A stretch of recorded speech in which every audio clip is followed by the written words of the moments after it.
জেলা জুড়ে ক্রমশ বাড়ছে গ্রীষ্মের তীব্র দাবদাহ।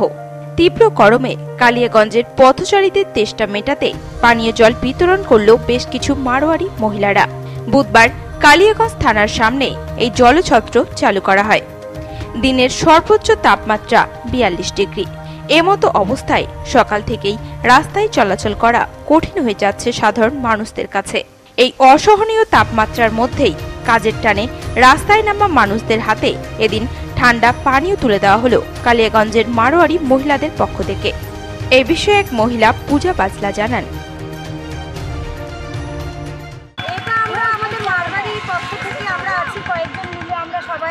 আমরা খাওয়াচ্ছি। এই যে বৈশাখ মাস চলতেছে, বৈশাখ মাসে আমরা খাওয়াই আমরা সবাই আনন্দ করে কোনো হাসপাতালের ওখানে আছে, আমরা এখানে থানার সামনে আমাদের ভালো লাগে, সেজন্য আমরা এই সেবাটা করতেছি। সেটাই। কালিয়াগঞ্জ থেকে বিশেষ প্রতিবেদন, নিউজ টুডে।